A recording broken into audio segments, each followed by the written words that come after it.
our nation, under God, indivisible, with liberty and justice for all.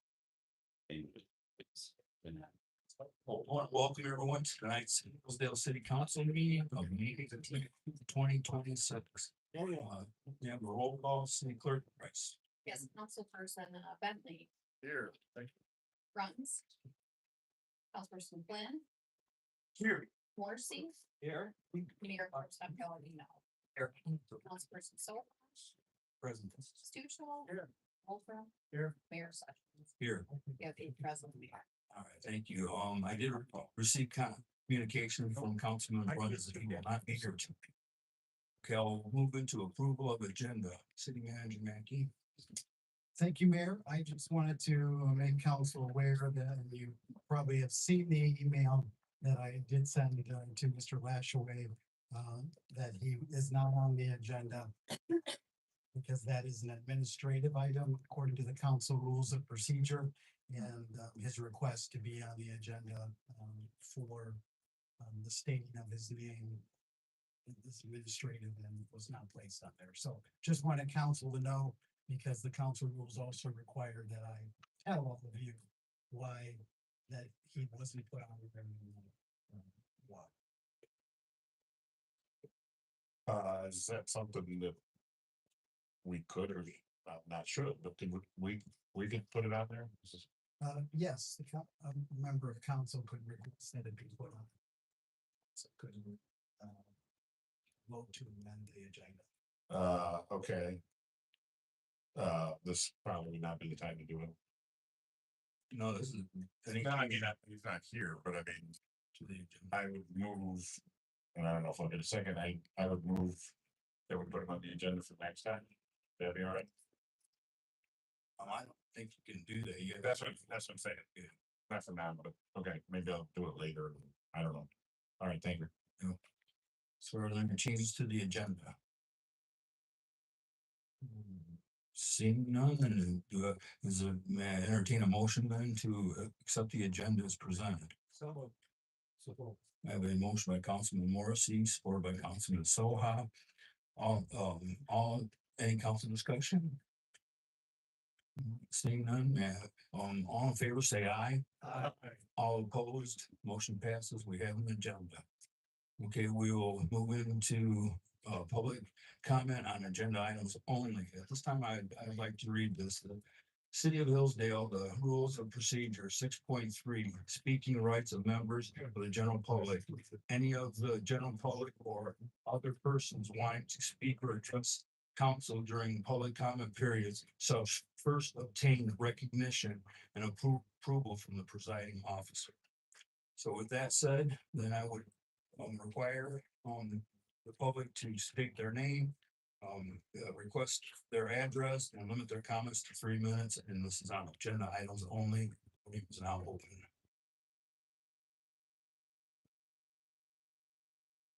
Just, I know it's a public comment, and I will, but I don't know what this kerfuffle is about the last week exactly, and I'm not saying I support or don't, but I would say, I think his point was the OMA overrides it, and the OMA says something else, so I just wanted to, and I might be wrong, so I don't even know what I'm saying, but thank you.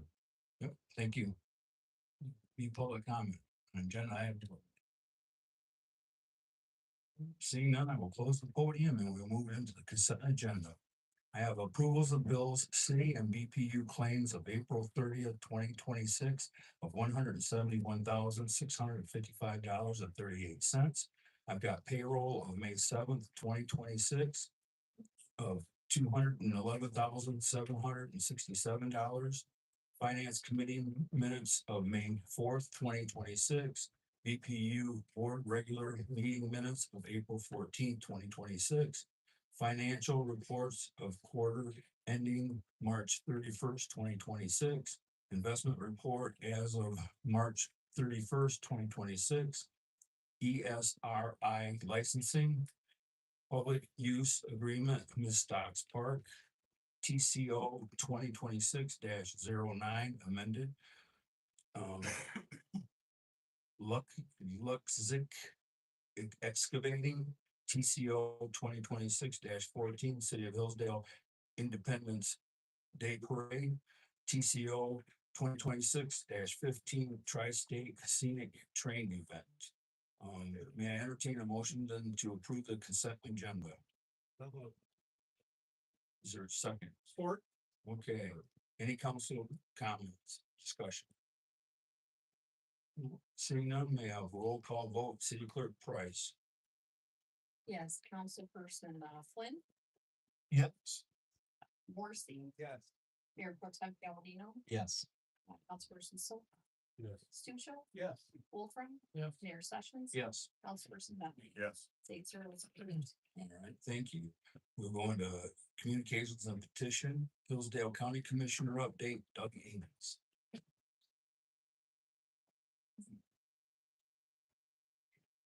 Thank you, Mayor, Council, and City Manager.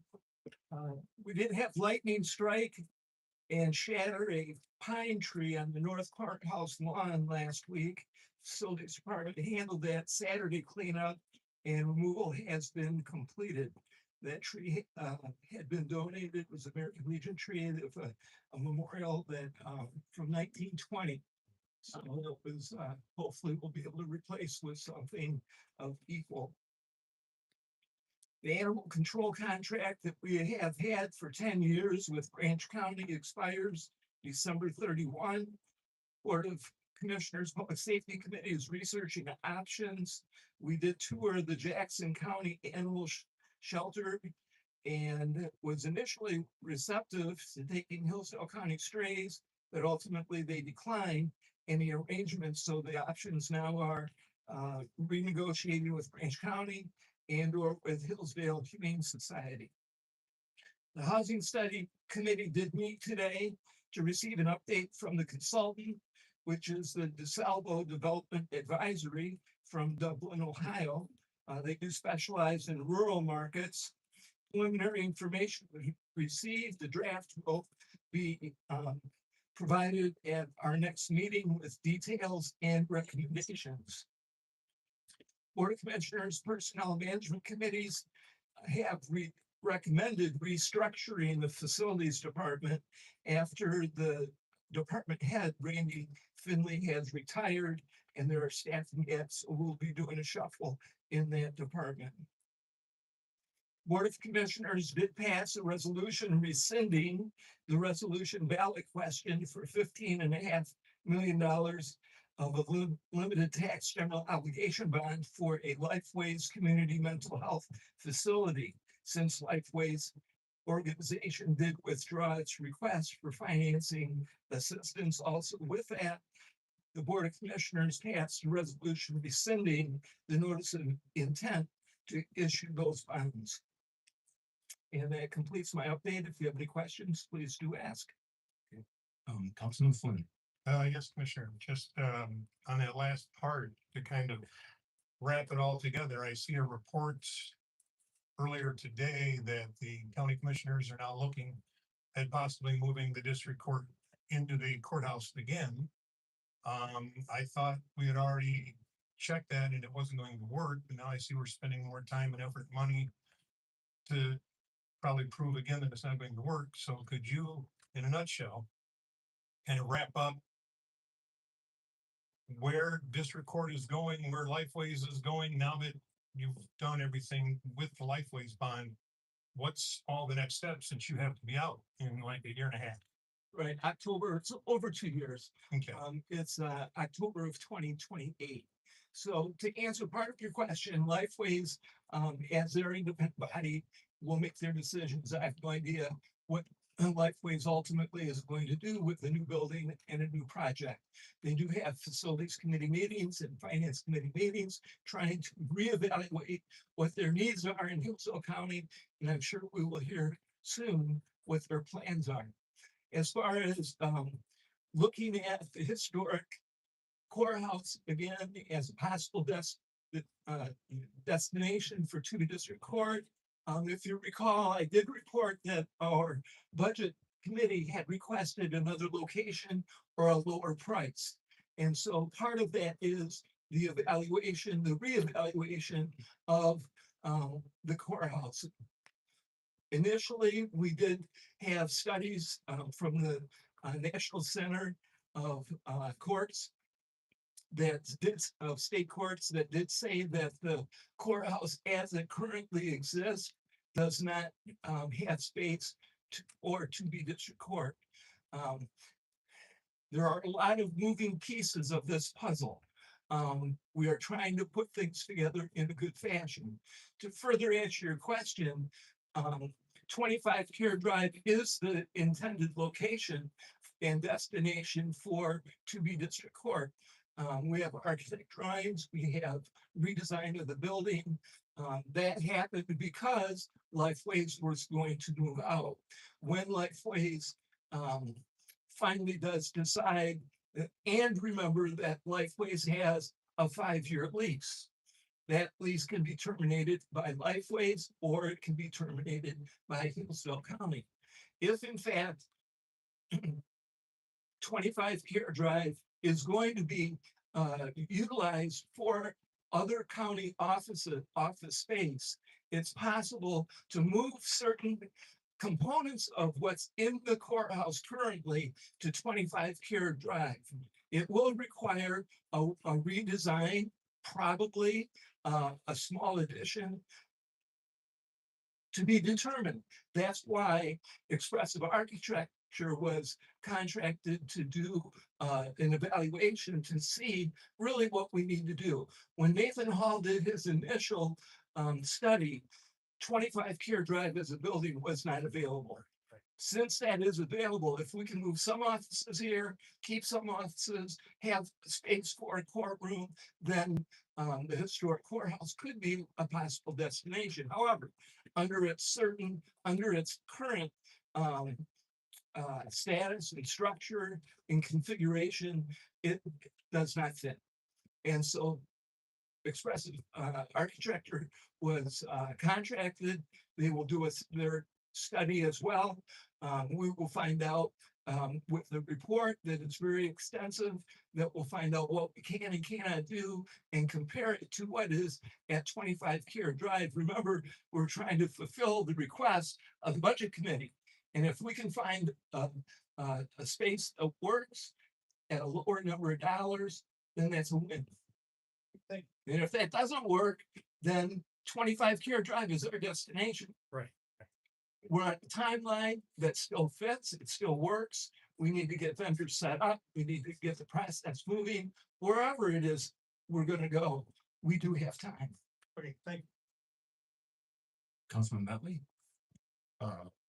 Things, first, thank you for killing the bond. And not the Lifeways bond, the bond for Lifeways, sorry. And you make the, there's a rumor I heard, and you may or may not want to address it, because it's just a rumor, that there's consideration being given to rent the county builds something and or some existing place and rents to Lifeways. Is that anything you'd like to address? No, I don't know what rumor you. it's just a rumor I heard. Okay, so If you you can don't- answer your own rumor better than I can answer your rumor. I don't know. I hope that's not the case. And thirdly, and this is also kind of strange. You undersold that tree and its import, and I've had a lot of questions whether there are remnants of the tree that would be available to anyone. Do you know that? And what is going to be replaced? I don't know. Thank you. Any more questions? Seeing none, thank you. Commissioner Ringos. Thank Okay, we move into introduction and adoption of ordinance public hearing. We have a public hearing on fiscal year 2026 to 2027 budget. Public hearing, City Manager Mackey. Thank you, Mayor. This is just a public hearing on the proposed budget that was presented to council, the first meeting in April. To add to that, we did have 2 council work sessions at the end of April that council had an opportunity to ask questions and whatnot. So just a general recap, again, it's a balanced budget. It shows a small surplus of $55,066 dollars. And addresses all of the current plans and programs of the city. So is that you can go. I don't know. I can't, you can wait, but. Okay, I was gonna open up public hearing and then come back to council. Okay. All right, at this time, I'll open the public, the podium for the public hearing on fiscal year 2026-27 budget public hearing. The podium is now open.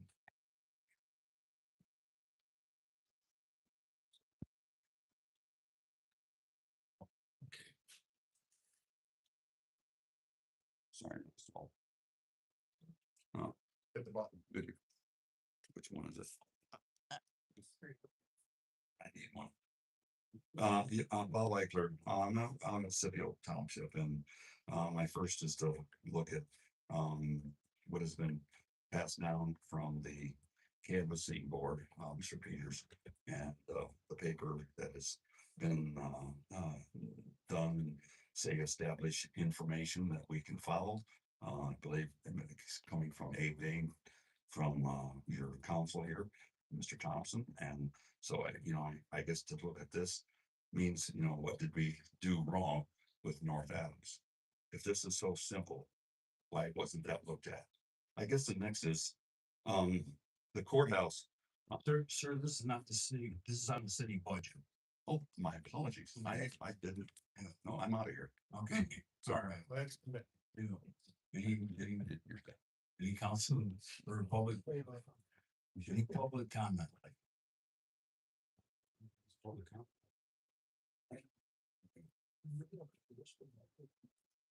City Manager Matt.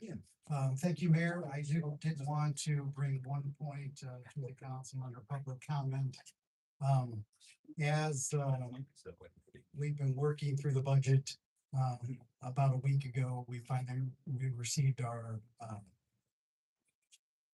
cost forecast for the electric department for the power purchase. And it actually was up 7.7%. We had tentatively looked at only raising that particular line item 1.5%. Because it was based on a cost of service study, but over the last year, we've had higher costs due to a number of factors. Our capacity requirement as a city has gone up about $500,000. Our transmission costs, getting our power to us about $150,000. And then there was additional costs of about $60,000 for one of our hydro projects, which adds up to about 800, total of about 923,000 in additional power costs. So with that, in order to recoup that particular power purchase, the increase would need to be at 6.5% versus the 1.5%. So to add to that, so I went back and looked, at what we've increased over the last several years. So this past year, we were at 2%, 24, we were at 2%, 23, we were at 1%. And then in 21 and 22, we're at 0%. So we took 2 years of no increases. Unfortunately, our capacity requirements and the current market prices have just gone up. And the same thing with transmission. So the actual, as I indicated, the actual increase is about 7.7%, but we only need about a 6.5% to cover that because we reduced our expenditures by 1.5%, about 1.2%. 1.3%. So that being said, I just want to put that on the record that is necessary and would be coming forth for the revenue portion of the budget for the June 1st resolutions. Just the podium's still open for the public comment, or for the public hearing. Is there any more public? Wants to say something? Okay, seeing none, I will close the podium for the public hearing, and now I open up for council discussion, council questions. Councilman Flynn. So just so I understand, Dave, that 6.5% will be forwarded on to BPU customers. Yeah, so we had 1.5% factored in, so an additional 5% would be And that would start with the new budget year, July 1st. correct. And one thing to add to that, the councilman, is, so every month we do a power cost adjustment. So I look at actually what we were charged and what our expenses were for that.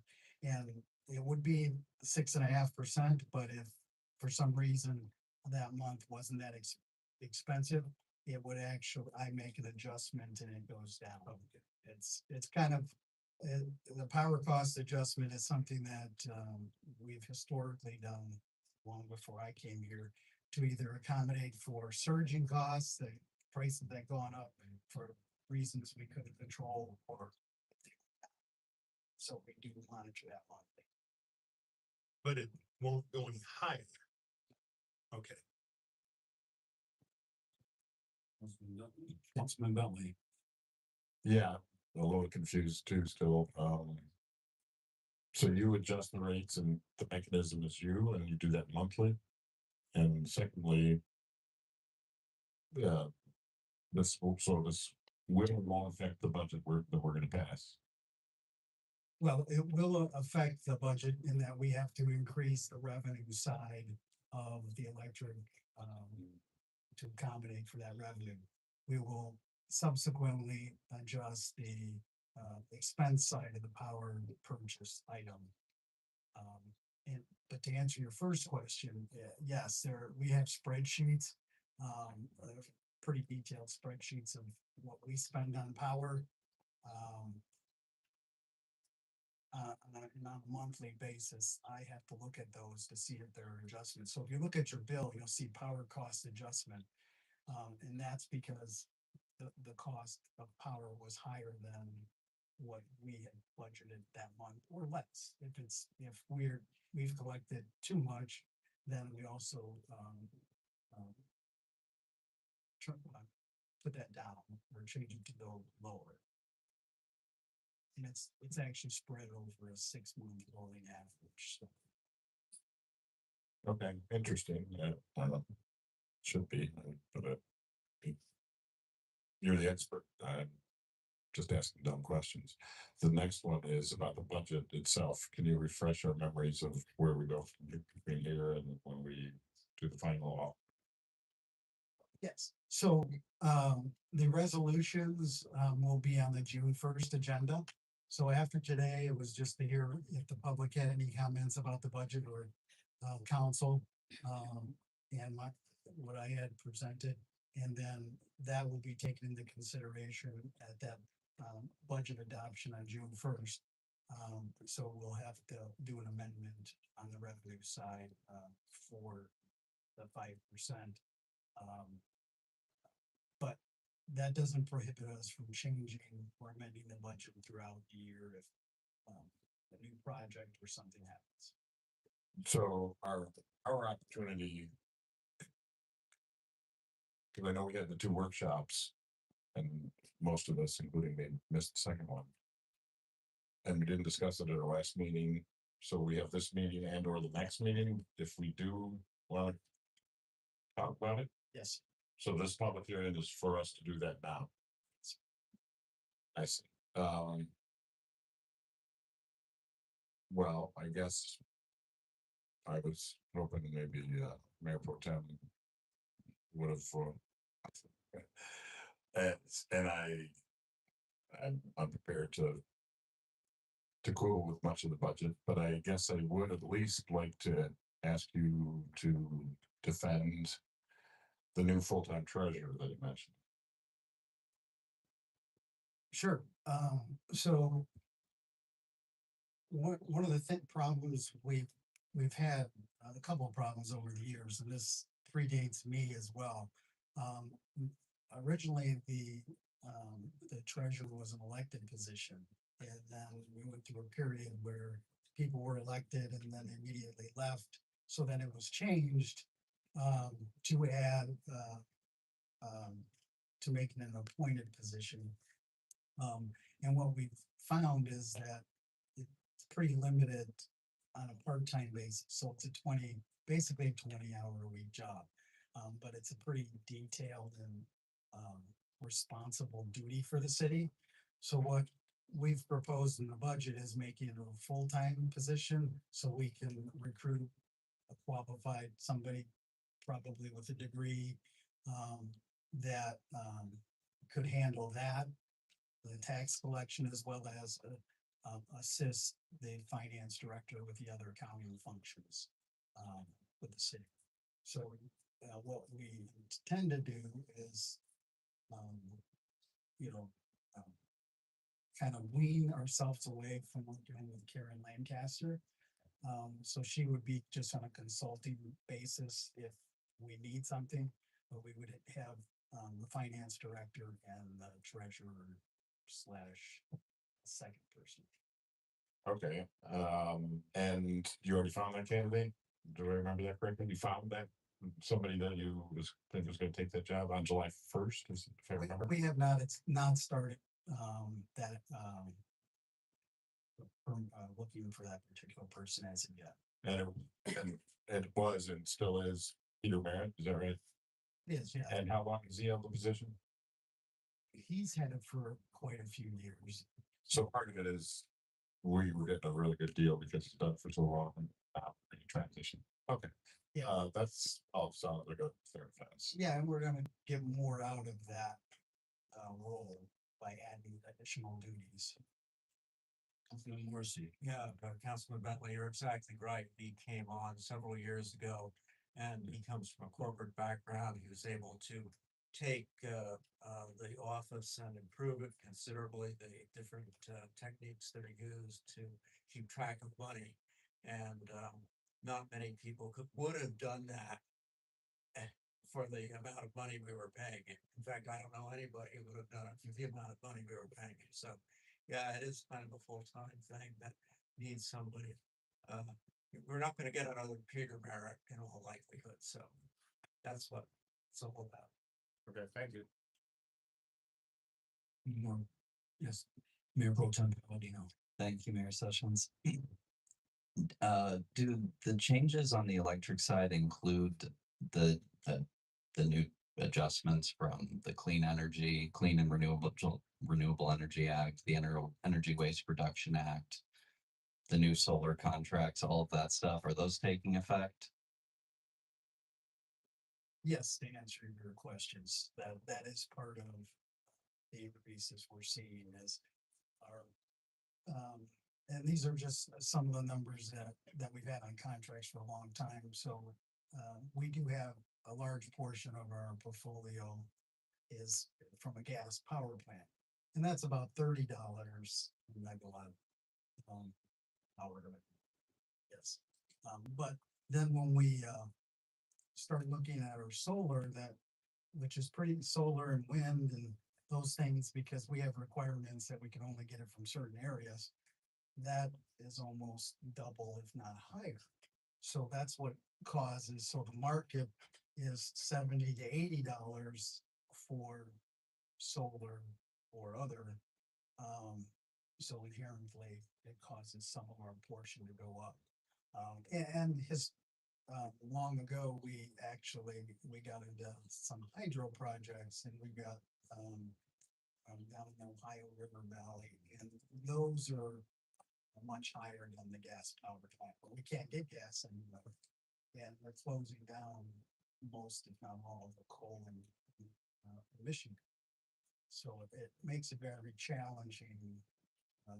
There's no way to actually get the cost to go down with the current constraints. Right. And then is any of this a temporary global supply geopolitical change, or is that not affecting electrical rates? I'd say not really at this point. It's more market demand, and supply and demand. Because everyone is having to get the same, um, green energy because of the state mandates. And so that's causing prices to go up because there's a limited quantity and a lot of demand. Right. And then by transmission costs, is there just more demand on the central transmission lines? And so it's a higher rate? Yes, that is true. And what's driving up the demand there? Because our population's declining, has been in Michigan for decades. So what's driving some of it up is they're having to, build new transmission assets. And the demand is going up. So demand alone, as part of that number is about $140,000 increase. Okay. Yeah, I'd be curious to see a breakdown of how much of this is sort of, organic increases in cost from, just higher demand, higher costs for, gas and electrical, and how much of it is EWR, Clean Energy Act. Basically, how much of it is legislative, political in origin, and how much of it is economic. I think our residents really need to know that to make an informed vote in November, and also to know why municipal power prices are going up, right? Is it what percentage, maybe three categories, what percentage of it is management and overhead? It'd also be good to see what are all other municipal power companies doing this? What's DTE? What's Consumers Energy going up this year? Yeah, Those sorts of considerations. I can tell you that DT and consumers are both, they requested recently double-digit increases. And the legislature is actually discussing their increases because they do put them forward on a frequent basis as opposed to annually, like, municipals do. Okay. But, but you gotta also keep in mind that it depends on each municipality. If you're looking strictly at municipalities, they have different assets and different needs per se for power and capacity. Because a lot of this is going through capacity. One other thing that's caused this, or is a portion of it, is our power security units that the council supported and we support, so that we could cover our power. Right. If transmission goes down like it did last February. So last year in February, where the transmission went down between Jonesville and Jackson, Jonesville and Lansing, I believe. So we were without power, and if we would have our power secure engines, we could actually run the entire town. Now we have them working in our regions, so if that happens again, we can actually turn them on. So that is something that we pay a little extra for, but it's just a portion of that. Yeah, no, that's worth it. That's a quality of life, maybe even a saving life type thing. That's great. I'm just curious about, is 70% of this increase political, legislative in origin? It would be good to know that breakdown, so we can go to our constituents and say, this isn't a management problem. This isn't really an economic problem. This is a political leadership issue, if that is the case. Yeah, the EWR, that is like 186,000 that we're paying into that, and that was me getting it down as low as I possibly could. Right? It was over 300, but I was able to. So we are looking at that, but I will get you that information. Okay, Councilman Bentley. Well, just add to what they're both saying. It's also presumably the battery plants and the higher demand and the higher transmission. Oh, I'm curious. I have seen in some states that they're requiring, I want to say autonomous, but that's not the word. Basically power generation that's on site. I don't know if there's a word for that, but on site power generation so that they can't tap into the electrical lines that are used for our standard residential and business needs. Is that the case in Michigan, or are these data centers going to be increasing the demand for the general population? Well, that I'm not. That I'm not 100% certain of. But they're called distributed resources, so they're behind what we call behind the meter. And that's what our power secure are. So these assets that we can turn on if transmission goes down. But in regards to the data center, they do take a lot of power, so they're demanding a lot of power. And in Michigan, we are closing our bigger plants that produce a lot of power. So that's another thing that's causing some market, I don't say volatility, but market, higher prices on the market because everybody's fighting for this green energy to meet with the mandates. But behind the meter is the term for it? Yes. Okay. Yeah, I'd be curious. I guess I could look it up, but whether the data centers, I assume we're gonna get one in Hillsdale County fairly soon here. Whether those have to be behind the meter and whether there's any legislation in effect or in progress that would require them to be. And it seems like that would have a massive impact on a rural county just because of the percentage of power that it would take in comparison to an urban county. I would say that to your question about us getting a data center, I don't think that we probably have to worry about that, just given our transmission assets coming into the county. So a community that's discussing it now and has this, and another one that's discussed it recently, one was Charlotte and another one currently is Marshall. And I know Marshall is discussing it because they got some very large transmission assets that go right on the outside of town to get that type of power demand to a plant like that. Well, we just don't have that ability because we're talking probably 4 times our size. So we probably won't see that anytime soon.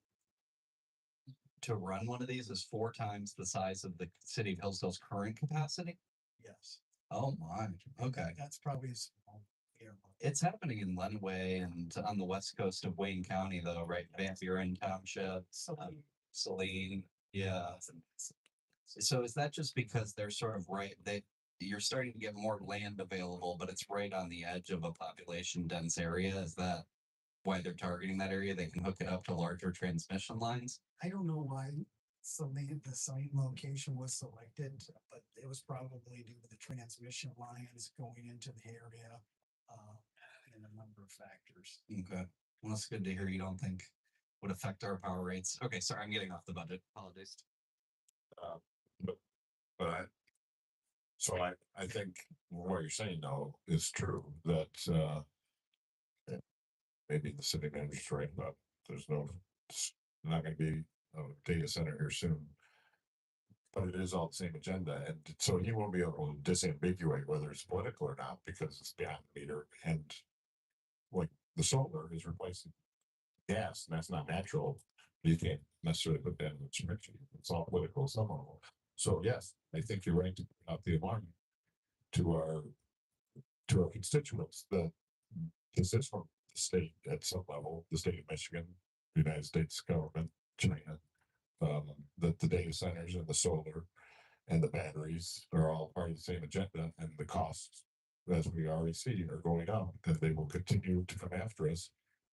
And we should fight them, and we should also count our blessings that we don't have those transmission lines, and we are as isolated as though, even though some of us talk about the new Jackson and the bright, beautiful future of Hillsdale. For many of us, it's a blessing that we are, as it were, isolated up on a hill. It would, if I may, it would also be good to, so we're only about a third away, the way toward our fulfilling the mandate, the 2030 mandate, is that correct? We're about 2/3, so we're 18 to 20%, and we got to get to 30% by 2030. Oh, 50% for DT and consumers. Well, Is that right? I'm not sure what theirs are, but we start at, we go to 30%. we're 15% now. Oh, okay. So we're a little bit higher than what we're supposed, where we can be at.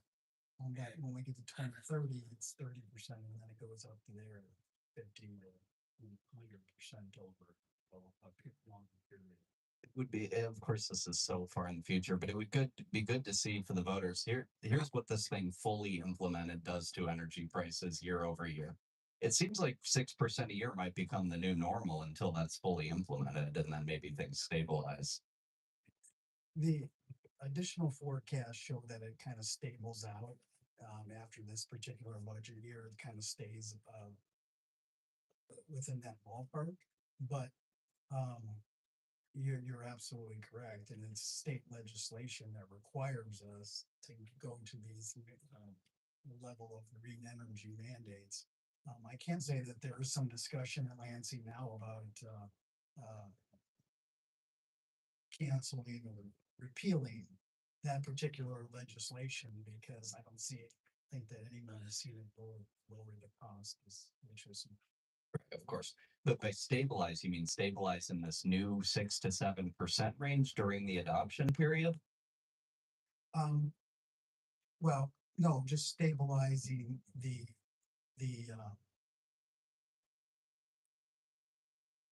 the power cost over that particular period. So it wouldn't go up any, it wouldn't go up. We're taking a big jump because we're having to go up about 900,000. But that particular 900,000 will be factored in there moving forward. So it wouldn't be such a large jump to get to that. Okay, because parts of the program are being implemented in this fiscal year and they will be continuous, and I see. Okay, thank you. Well, the point still remains, it's all fake, and the hard numbers right now, if the state legislature doesn't fix itself. I understand correctly, for us, it's 30% by 2030. Is that right? So, thank you, Mayor Sessions. So just want council to, what I remember in my time on council, voting for the budgets and our electricity costs, it has been consistent for my whole time on council that gas, coal-powered electricity was $30 to $33 to $35 a kilowatt hour. The best rate that I can remember that we voted for to implement solar or wind or anything is $79 a kilowatt hour. And this isn't because the gas and coal powered plants were end of life and needed to be decommissioned for safety reasons or because they were antiquated. No, it's because they were mandated to be closed because of some ethereal policy that Lansing mandated to require these energies that are not what they claim to be. And it offends me to the depth of that we can't, as a city council, determine, and our BPU can't determine what the best energy policies for our county are, or for our little location are. And I just want council to remember that $30 to $35 a kilowatt hour is what traditional coal and gas powered energy costs us, and those costs would be transmitted to our constituents that utilize the BPU, our alternative energies that are anything but clean, are 79 or more. And the gentleman that came up here a while back pushing the green energy agenda said that was a good rate, if you'll recall. And so I think that's important to be on record, and for especially for our constituents to know that these electricity rates that we have to increase is because Lansing chose to close our coal and gas powered plants, which are very clean and efficient now with the the filters and everything that they use, and the gas powered plants are remarkably efficient. Litchfield was going to change into one, and then things happened and that got canceled. So, we have the ability to have very affordable energy prices right in our back door. And our elected leaders up in, or excuse me, our elected, Congress and governor up in Lansing chose to say that's not an acceptable form of energy that we want in the great state of Michigan, and it's hitting us in the pocketbook. I don't know. I've had the highest utility bills in my life, and I used to live in Texas where I had really, really scorching hot summers. I had 118 days over 100 degrees one year in Texas, and I never saw a utility bill as high as I've seen here in Hillsdale, Michigan. So. Councilman Bentley. Thank you, Mayor, and thank you, Councilman. So, well said and 100% right. And I just want to say again what we're all saying, but it will not stabilize. They will keep doing this to us until we resist at all levels. There's no stabilizing in 2030. They will continue to come after us for the solar and the battery, pop to the battery, whatever, in the data centers. And I would encourage our constituents and us as a council and the county and all municipalities to resist this until they cease. Okay, Councilman Freeman. Thank you, Mayor. Dave, what are the rules of this city using our own power plant since we have it? Do we just have to wait until there's an emergency, or can we flip it on when we need it? So we wait until the cost of running our engines is like less than the market. Oh, okay. So that's when we run them, like our, the engines at the power plant are around $300 a megawatt hour, and we monitor that. And the power secures are about 150. So once we get to the point where power is above that, we will run them and then we get credit. And then if we have like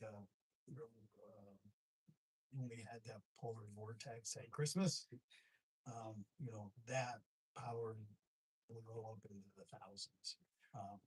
If something like that occurs, and then we're notified and we start running them. And then, because basically they're saying everyone that's out there within this particular region needs to put all available assets up running to meet the demand, because basically spikes. But so it's a financial decision on when we do that. Okay, thank you.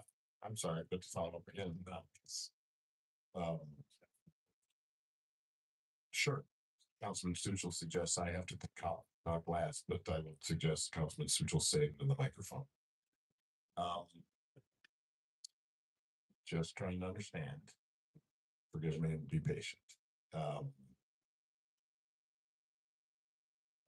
heard you to say two things. That it's a market decision, but also it's a mandate from above your level to turn our stuff on. Are those both true, someone? Those are both true statements. So, the grid operators who run the transmission for a particular region, and this country is broken down into regions. We're in the MISO region. If they monitor the usage that's going on within the region, we reach from Michigan all the way down into parts of Texas, Midwest region. So they monitor that, and if there's something in the weather or that causes a spike, if it's a real hot time, prices could go up. If it's really cold, prices could go up. So they monitor that. They tell us that you need to run. Everyone needs to run because of a specific market situation, and then we have to run. And if we don't run, we could be penalized for not running if our assets, if we're getting credit for them and they don't run. But we do run them, and it's based on either the demand, and if the demand is high, prices are high. So we typically we will make money off our engines. Thank you. Any more council discussion? Seeing none, council will be presented with the budget adoption resolution and tax levy resolution at the June 1st, 2026 council meeting. At that time, we can act on the proposed fiscal year 2026-27 budget. Okay, now we'll move on to Hillsdale substation, the old business change order. City Manager Maggie. Thank you, Mayor. This has to do with the electric department as well and the industrial substation and switchgear project that we've been doing. This I'm told is our basically our final change order for this particular project. And so what this does is creates redundancy within our electric system so we can feed things from the industrial park or the power plant in the southwest part of the community. This is something that will help us be more reliable and whatnot in case of emergencies. That being said, the prices which in the market are somewhat tough to pin down. But this particular item is an additional $164,000 for to close out this project. The underground power line that we're putting in, the line itself is $300,000. It was $100,000 more than we anticipated. So it's a copper line that's probably about this big and thick, and it's a fairly lengthy one. So $100,000 was the additional cost for this line to be copper versus aluminum in our system's a copper system. And then one of the things you should do as a best practice before you put a line underground or somewhere where you can't get it is called high potential testing. So they actually test the line to see if there's any defects in it before we get it and install it. And just to do that, just to test it is $53,000. So of the $164,000 additional we're asking for here, over 150,000 of it is between the difference in line cost and testing line to make sure that there's no fault in it. So that being said, the BPU board recommends the council to amend the change order to approve an additional $164,726 to Kent Power for the industrial substation. Take any questions. Just a quick, do we have, if approved, does Kent Power have a day that this will be completed? Yes, so this is under construction now. The project itself will be completed probably around the end of September. We're waiting on the transformer, which was actually $2 million for us to purchase. And 2 years wait to get it. Yes, and that's supposed to be arrive and be installed at the end of September. So Kent Power will have their stuff ready and done. They'll have all the testing done between Kent Power and Siemens, who we use for the switchgear, waiting for that transformer to arrive, and then they'll do the final testing. So it should come online in October. Now, does all this stuff, it may sound like a weird question, does all this stuff come under warranty? That if Yes, the transmission blows within a certain amount of time or the line gives away, we're Yes. covered? yes, there is warranty on this. Thank you. But, yeah. And the transformer is built down in Ohio. But $2 million and 2 year wait to get it.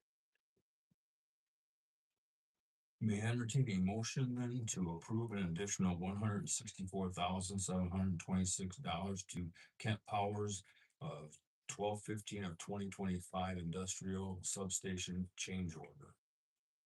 So move. All right, I have a motion by Councilman Flynn, supported by Councilman Stuccio. Any more council discussion? Soon I may have a roll call vote. City Clerk Yes, Price. Councilperson Morrissey. Yes. Mayor Pro Tem Catalina, Yes. Councilperson Yes. Stucci. Yes. Wolfram. Yes. Mayor Sessions. Yes. Councilperson Bentley. Yes. And Glenn. Yes. Six zero, it's approved. All right, thank you. We'll move into new business, quarterly three fiscal year 2025-26 budget amendments resolution.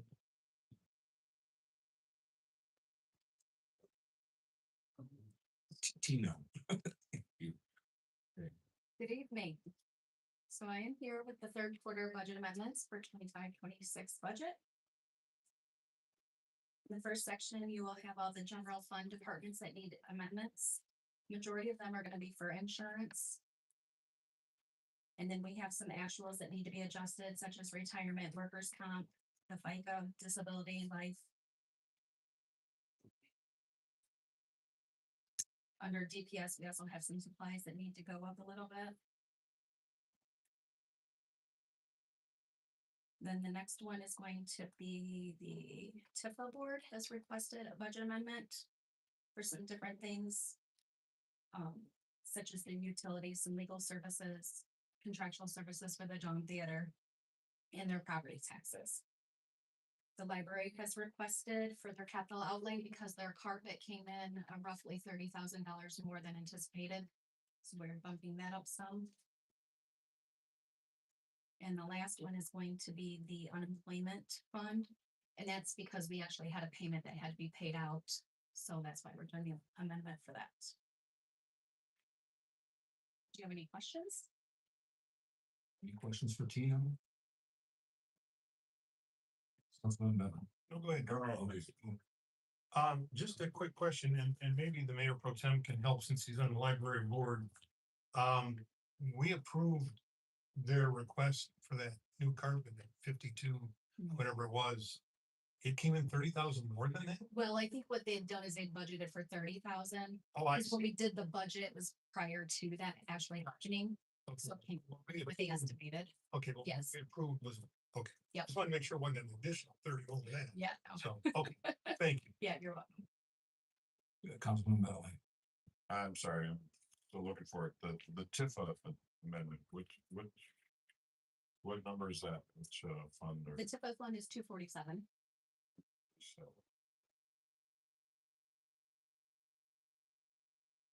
Matt, it would be at the, Yeah, there's the The- 4 or 5 items, the top, yeah. Dawn Theater.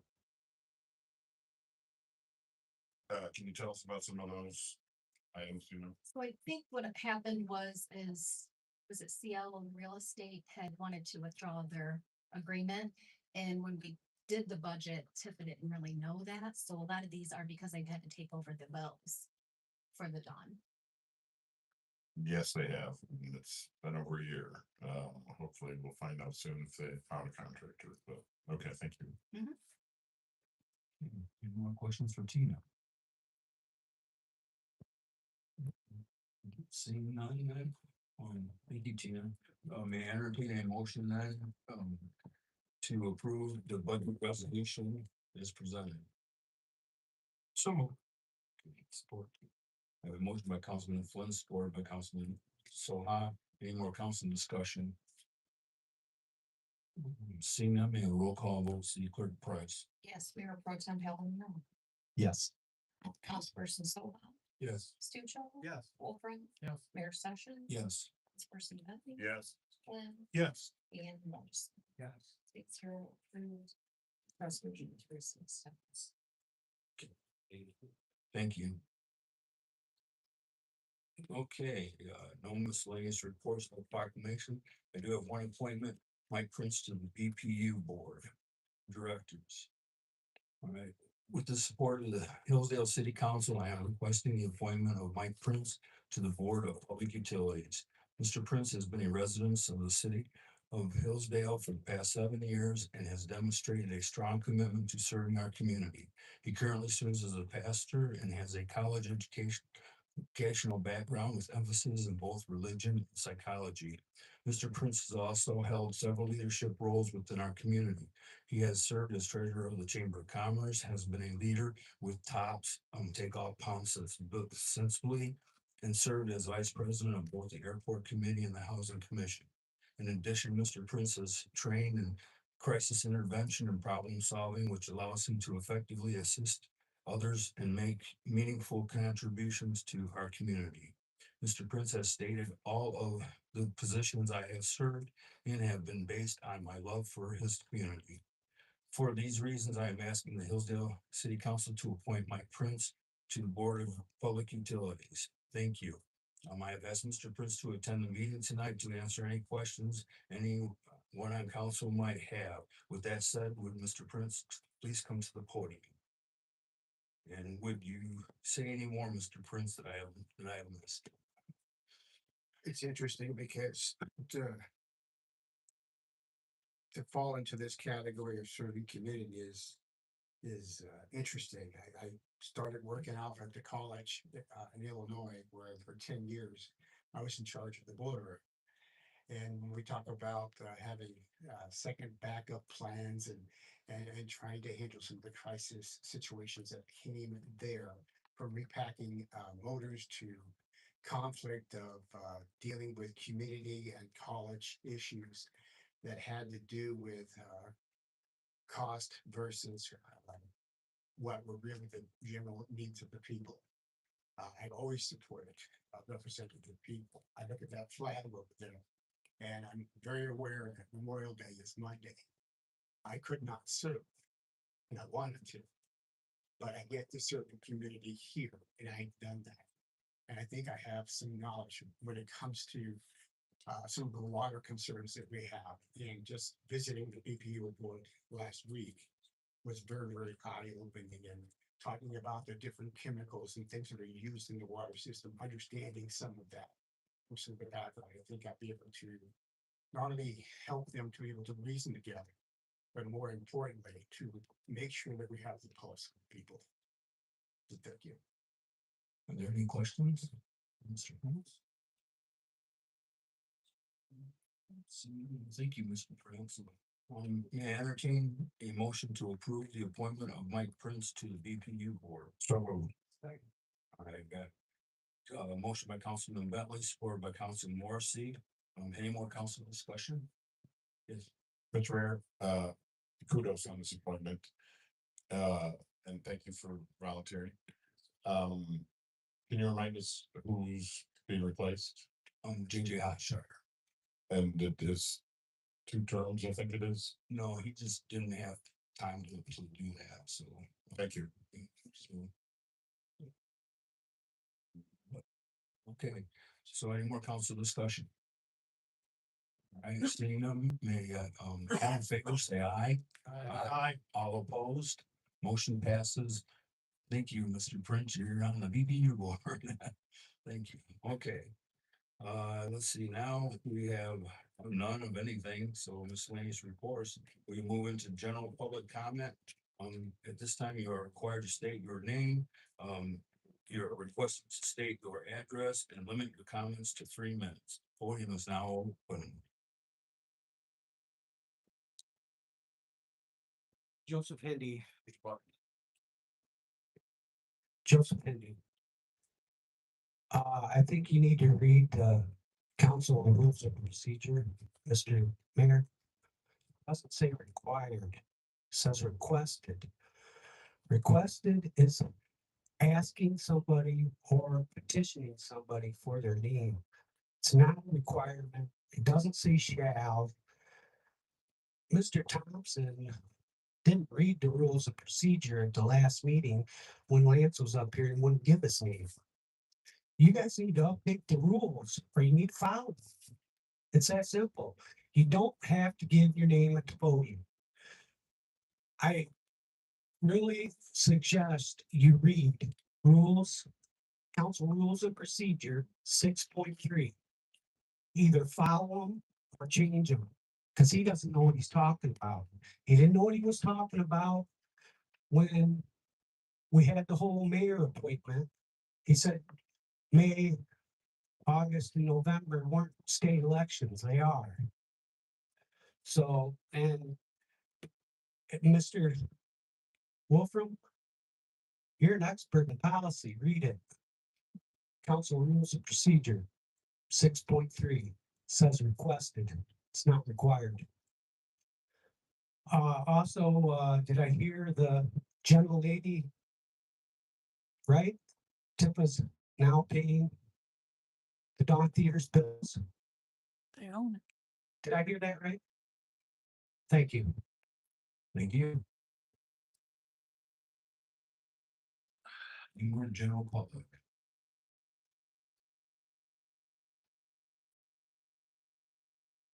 Happen to be up here for something else, but why not? James Edward Thomas, 2200 Bar Street, Hillsdale Township, Michigan. I just wanted to thank the board for their support of Cobra Motorcycle again. Cobra has donated around 130 dozen eggs to needy families within the community just since you gave them what I'll call the tax break. I'm sorry, I'm ignorant to what the term is, but seemed to me to be a tax break. They're great members of the community. They look like they're almost already completely operational in the new building they were running. They seem to be hitting the ground with full feet. And I also noticed that Metal Tech as well seems to be fully operational in their building that they've added. And good job again for supporting this small industry in the community. And you know, it started with Cobra, it seems to me, and it's gone pretty good. I want to thank Commissioner Ingles. At our township meeting last, trustee Emery stepped up and he was asking some questions about our courthouse usage of Commissioner Ingles and, you know, what we were figuring out. And I really want to say that I respect Commissioner Ingles for listening and looking through it now. And it feels, I know maybe the timing's not perfect, but man, it really does seem to line up with the newspaper article I just read. Other than that, I wanted to say that, you know, St. Anthony's has lunch on Tuesdays at noon for everybody in the community. And if you're in town, you should come on by. The cookies are always fantastic. Lunch is 60% on the way. But it's a great opportunity to really rub with the needy in the community and the formerly powerful and the currently powerful. And I find it a really great place to center myself. Thank you for your time. Thank you. Very good.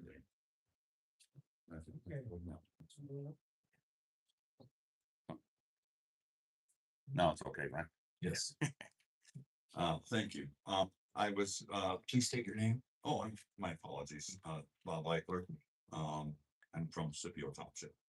And, just recently, I was voted as the most handsome here in Hillsdale. And Mr. Ingles came in third. But what I want to say mostly is the consciousness of what we have of the public is what's been happening at North Adams. The clerk, Stephanie Scott especially, the Mr. Peters at the canvassing board had passed on some of these notes that was given out, and why wasn't some of this, you know, pretty much established beforehand so that we could, you know, well establish what we needed for the public. Do you need something else? Do I? Go ahead, Robert. Go ahead. Thank you. Sorry.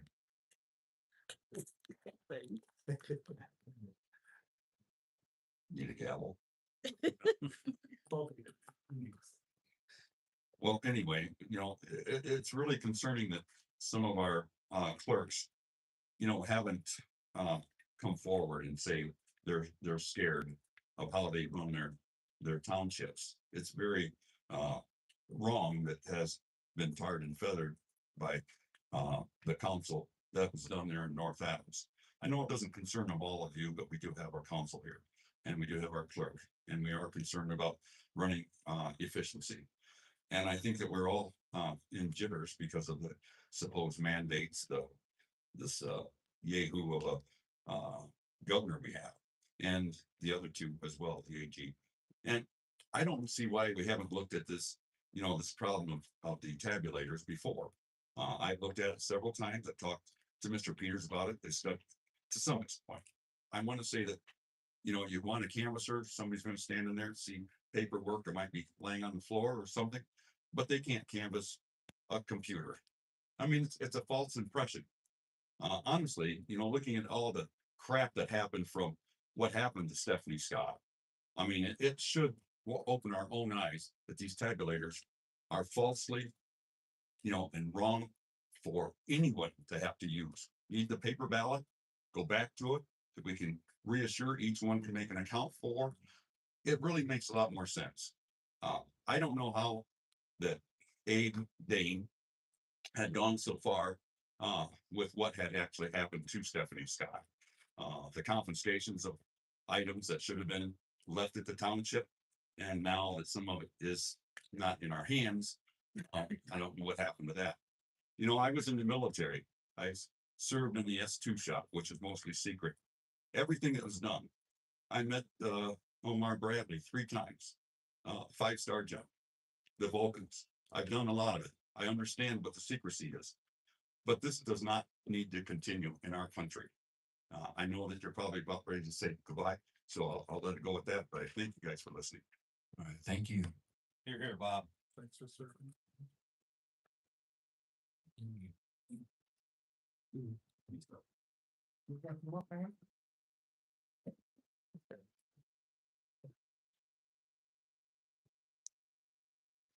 Larry Walworth, Ward 3.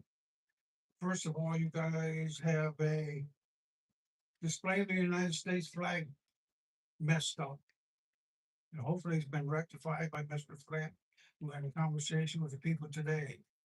You did not display the flag at half staff for fallen firefighters Memorial Day, the police officers Memorial Day. And then when they did have it, it was over, all the way over. That's one. Number 2, there's irregularities in the signs on Hillsdale Street and also on South Howell as for when you can park or not park in certain areas between the time of 2 and 6 a.m. Hillsdale Street, 14 houses, 1 sign at the start, 1 sign at the end.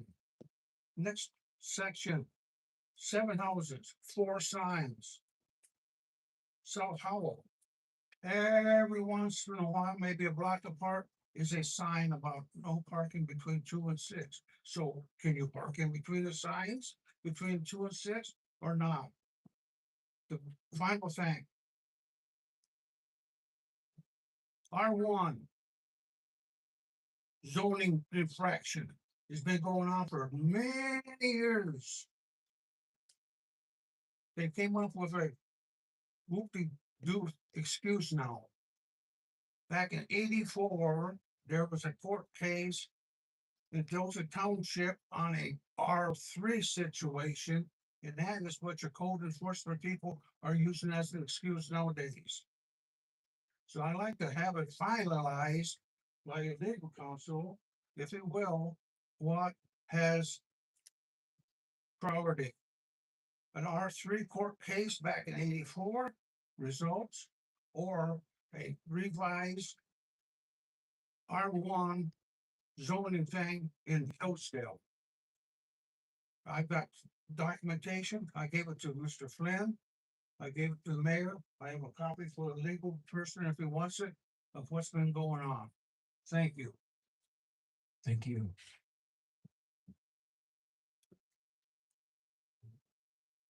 Any more public comment? Mark Nichols, Adams Township, Councilman Soha. Wanted to thank you for your sentiments, your expression of the terrible situation we're in with our situation. I agree with you, I think 100%. And I think more people should be vocal about this sort of thing. We've let this thing get way out of control, in my opinion. Thank you again. Okay, thank you. Any more public comment? Okay, seeing none, I will close the podium and we'll move into the city manager report. City manager Mac. Mayor, I do not have a report this evening. Okay, with that said, then I will close the city manager report and go into council comment. Any council comment? Councilman Solo. Thank you, Mayor. I'm kind of shocked that we had no comment when we're discussing the budget. 0, not one. I've been lectured, I've been chastised, I've been told I'm gonna have my eyes taped open from there, and I've been insulted. And not what, because I haven't done the work to do the budget. And now one person came, and that offends me. Councilman Flynn. Yes, I think just to keep civility in our meetings and to move things along and keep our focus on the agenda, that whoever's on the Operations and Governance Committee, I'm assuming that's where it would start, would take a look at 6.3 in our operations and ordinances and all that. And if all we have to do is change a word from requested to required, it really can't be that hard, I would think, to change one word. And it would solve all these problems and it would, in my opinion, make our meetings go a lot smoother and a lot simpler. So whoever's on the ONG or how that works, I would encourage you to have a meeting, take a look at that, see if we can't get that problem fixed. Thank you. Councilman Bentley. Thank you, Mr. Mayor. And Mr. Andy, to defend the mayor a little bit, I think you came in a little late. He did, I believe, read the thing and I see, but it was neither request nor, so there's some ambiguity and I know this is probably not the time, but I would defer if the ONG wanted to invite Mr. Lashway and or Mr. Hendy to the discussion. I think that's a fine idea, but here now, I will at least move that we add for the next meeting, Mr. Lashway's request to the agenda. I think he needs an apology. I won't go that far. I'd like to have him here if there's a second one.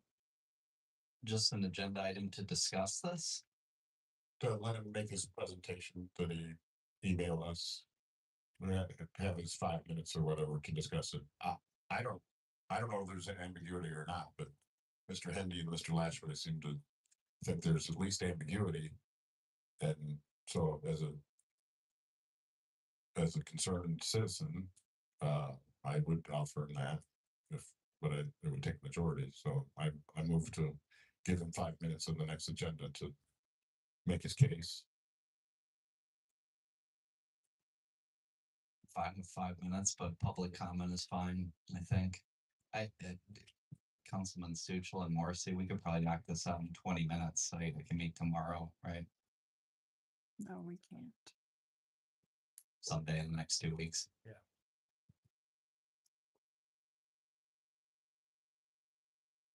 What time? At 5:30. 5:30? Tomorrow? 5:30 tomorrow? Yeah. I can do that. I don't know what. But we need to notice. Yeah. Yeah. Right. Takes it out. How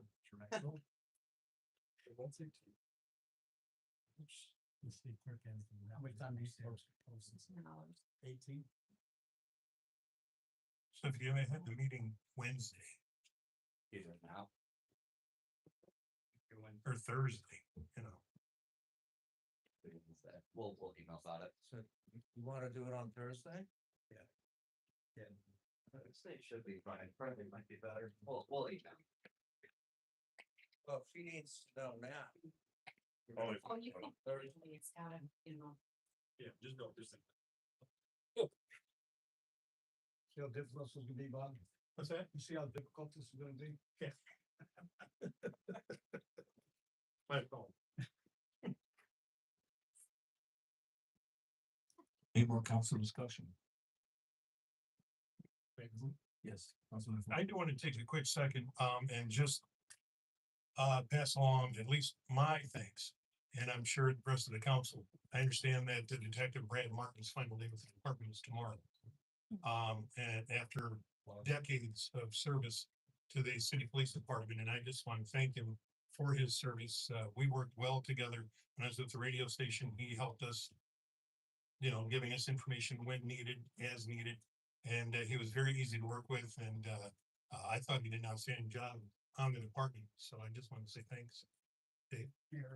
Yes. Just to add to that, Bob, so he will have been with the city 43 years. And he spent 3 years, I believe, with Dearborn Heights, so 46 years in law enforcement. It's unheard of. Less. The ONG meeting takes effect in the council rules too, it says 5 minutes for kind of public comment. So, and right now we're doing 3 minutes, so that probably needs to be taken a look at. No, it's still in there. And there are 5 minutes. So, yeah, that's another one that's there, so. you know. Okay, any more council discussion? I make the motion, we adjourn. Okay, support. Okay, before we do that, I just want to thank everyone for attending tonight's meeting and coming out, viewing and everything else. So, all right, we got a motion, we got a second. All in favor, say aye. Aye. All opposed, motion passes, meeting is adjourned.